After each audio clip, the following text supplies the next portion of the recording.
Shadows of the Night Forest. In a small town by the coast, where the road ends at the cliffs, stood a house that everyone avoided. It was said to have been built by a man named Harrison Blake, known for his suspicious activities and the mysterious rumors that emerged after his death. People often spoke of hearing footsteps in the house at night, but no one dared to go near because, it was clear, he was not alone. One summer evening, a group of friends decided to investigate the house. They had heard the stories but didn't believe they were true. Everyone was sure it was just children's tales. As soon as they entered, they immediately felt a strange chill in the air, an uncomfortable presence, as though someone invisible was watching them. Climbing to the second floor, one of the friends, Andrew, stepped on an old wooden step that creaked under his feet.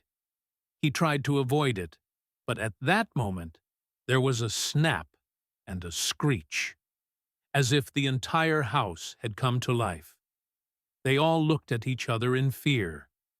They started to head back downstairs, but suddenly the door slammed shut behind them.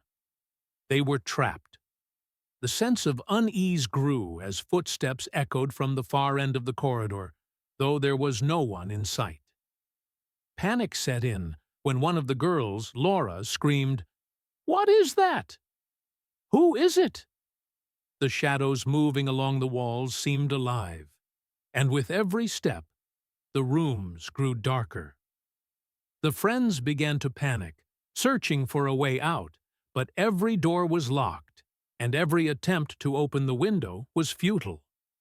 One thought crossed each of their minds.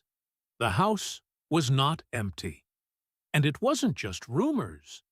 Suddenly, in one of the dark corners of the room, a figure appeared, blurry, like a shadow, but with distinct facial features. It stood motionless, watching them, and then began to move closer. Laura, already on the brink of hysteria, ran down the corridor, and as her friends tried to catch up with her, they heard her final scream. Everything went silent.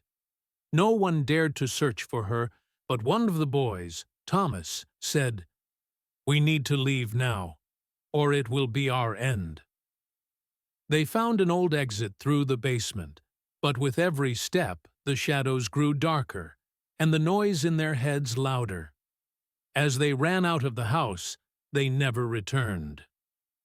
A few days later, the local news reported mysterious disappearances, but the authorities were unable to explain what had happened.